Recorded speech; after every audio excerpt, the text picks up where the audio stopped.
佔中嘅影響大家已經睇到啦。頭先正如我講咧，未見其利先見其害。而家咧唔單止咧係影響咗話被霸佔嘅街道嘅市民，嗰個地區嘅市民啦，大家好清楚睇到一樣嘢咧，就係一啲商店嘅老闆咧，佢嘅生意受影響啦，我哋嘅股市受影響啦，我哋嘅旅遊業受影響啦，我哋嘅醫療服務受影響啦，或者係消防員要去趕住去救火嘅通道受影響啦，我哋嘅小朋友嘅學業受影響啦。如果繼續而家只係講緊譬如話停課嗰兩區，唔知會唔會繼續發展去另外嘅區域？呢一個係好嚴重㗎。同埋咧，我哋好需要咧話俾全香港嘅市民知道咧，其實嗰度佔中嗰幾區嘅市民咧係唔代表晒我哋全香港幾百萬嘅市民，亦都好希望外國嘅傳媒朋友睇清楚我哋呢一班係想過正常生活嘅市民，我哋係熱愛和平，唔希望有任何事情搞亂我哋，唔會因為佢哋唔理性，話又要邊個辭職，又話要真定係假普選，定係要追求啲乜嘢？因為真真正正受到影響嘅係我哋香港嘅市民，我哋嘅老百姓。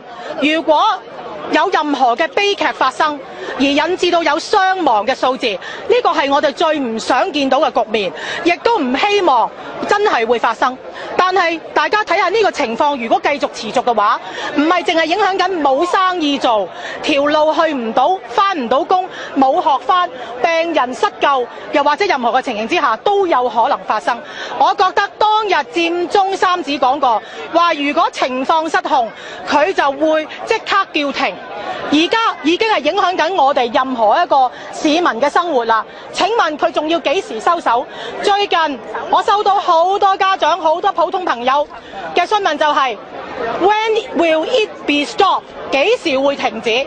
但係似乎我哋得唔到答案。我哋唔理佢，對住個鏡頭面前飲泣痛哭，或者話俾大家聽好對唔住，對唔住，佢唔好話俾我聽佢對唔住。我哋需要佢要停落嚟。如果真正嘅民主係要講求尊重、有討論嘅空間，同埋大家係有協調。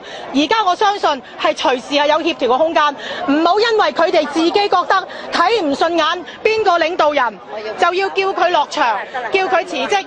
佢辭職係絕對對大家係冇幫助嘅。佢辭完職之後，大家會唔會再相信呢班政治學生所講嘅嘢呢？大家睇到啦。琴日又話要衝擊，又會限時令，呢啲呢就係 blackmail， 呢啲就係威脅，呢啲係無理對緊我哋香港每一個市民嘅威脅。我哋係唔能夠再受呢啲驚嚇，同埋呢啲咁樣嘅恐嚇。所以我希望所有愛香港，亦都係明白到我哋香港要民主發展進步，我哋唔能夠係靠霸住個地區，唔俾啲車行，喺條街度燒嘢食，又或者瞓喺度開 party。對唔住咯，係佢哋表面係好和平，不過呢一種係另外一種暴力，佢令到我哋受損害。呢一種係另外一種嘅展示式嘅暴力，等於今日我揀今日，正好就係國際反暴力日，所以我唔希望呢啲事會繼續蔓延落去，亦都會希望佢哋收手啦。所以星期六2點半，我哋喺返呢度尖沙咀鐘樓，就係要搞一個大型嘅集會，亦都係第一次嘅集會。以後我哋會落18區，我哋會派發我哋大量嘅藍絲帶，因為藍色代表和平，亦都代表警察。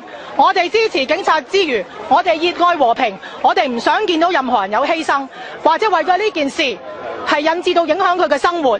我哋要尊重真真正正嘅民主，唔係佢講民主，我哋嗰啲就唔係民主。民主從來唔係一言堂嘅，所以希望大家友善嘅傳媒，大家公平公正公道咁公開我哋沉默嘅大眾，因為實在大家都忍無可忍啦。希望大家理性啲，唔好再霸佔我哋嘅公共空間，霸佔我哋嘅街道。請佢哋停止。覺得警方係咪要清場，或者政府係咪要做啲嘢？我諗喺我嘅立場，或者喺其他嘅市民立場呢，我哋係完全尊重政府同埋警隊嘅決定。如果呢2日有旺角嘅市民喺網上都寫啦，行落去影啲相，咦，無政府狀態㗎喎，又話有黑社會潛入去，又話叫人唔好出街，又話點又話點。喂，咁我1日唔出街，2日唔出街，係咪我以後唔出街呢？呢啲係無形嘅恐慌。我諗我哋香港人雖然係好大大膽，但係我哋唔中意呢啲恐嚇嘅，所以無論你話清場定係做任何嘢，我哋交俾我哋專業嘅警方去判斷，我哋亦都相信警隊嘅克制能力。我想問民主去咗邊度咧？而家香港好民主㗎啦，自由㗎啦，仲要咩民主咧？因為佢哋認為咧，嗰種衝擊、嗰種抗爭就係民主啊嘛，佢哋唔傾偈、唔尊重別人就係民主。而家民主係你示威又嘅民主，你開會掟嘅又係。其實我哋香港就係好民主，唔民主嘅點會俾就會俾你霸咗幾日喺條街度咧？咁啊，用完催淚彈咧，下一步你覺得點樣咧？即係點樣先會？我相信咧，好多朋友咧話催淚彈咧係一件好大件事，甚至乎咧喺國際上面咧就係覺得係一件好大件嘅事。但係其實咧，大家要諗下，正如頭先咧，阿冼 Sir 都有講啦，如果80幾個差人當日唔去做呢一個動作咧，可能之後嘅發生嘅事咧係一發不可收拾。同埋一樣嘢，點解佢會用呢樣嘢咧？係因為勸阻無效。雖然我哋都唔想見到呢樣嘢發生，我哋絕對唔想警方或者可以靜少少，我哋都唔想見到警方去即係再用呢樣嘢，呢個係絕對嘅。但係咧喺當日嘅情形裏邊咧，可能喺佢專業嘅判斷裏邊咧，覺得唔用咧係唔能夠有個阻嚇嘅作用咯。咁但係再講一句，我哋都唔希望警方咧係再用呢一樣嘢。所以咧喺我哋嘅立場裏邊咧，我哋希望大家咧係有個討論空間，最好大家咧冷靜坐低去傾過，就唔好再將呢件事咧去影響埋其他無辜嘅市民。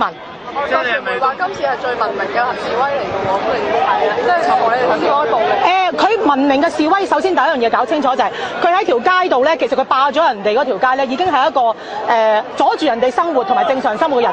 當然啦，有啲人佢覺得嗰套係啱嘅，佢點樣佢都會覺得啱㗎。咁但係你要問下其他人同唔同意先得㗎，唔係佢話啱晒就啱晒㗎嘛，係咪先？我都講咗，真正嘅民主唔係一言堂，唔係有佢講冇人哋講，佢認為啱嘅人哋就唔啱。佢諗下有冇影響咗人哋嘅生活，有冇影響其他無辜嘅市民，好正常、好平靜咁咪生活落去啦。咁我預計下禮拜六嗰集會大概有幾多？我哋後日嘅集會。其實我哋即係冇話預設嘅，好似今日咁。其實我都係琴日幾個鐘頭嘅呼籲啫嘛。我都係琴日下晝先至出帖，咁但係都有即係今日有幾百人嚟咗啦。咁我都係好希望即係大家去表達咗我哋嘅聲音啦。同埋呢個地方呢，我唔知可以裝到幾多人。咁但係呢，希望大家市民都知道啦，我哋都係想表達我哋沉默嘅大多數，真真正正希望香港好嘅心願，就唔係話呢，我哋要走去又要霸翻佢屋企，又話要做啲衝擊嘅事件，我哋絕對係唔會做呢樣嘢嘅。好多謝晒，辛苦晒。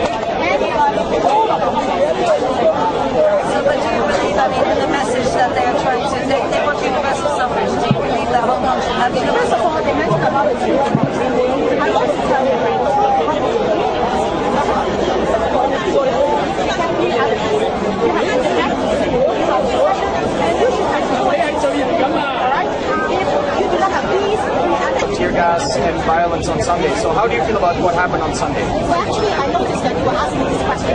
Actually, I think that at that moment, I respect the decision that made by the Hong Kong police.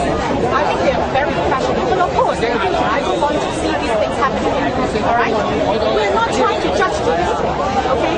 Because it happened already. But considering everybody in Hong Kong love Hong Kong very much, we don't want to see these things happening. So I'm reminding them to sit down and talk because the open door for everybody is now. Okay, and I don't want to see any more protests, and I don't want to see any unnecessary tragedy happen. Thank you very much.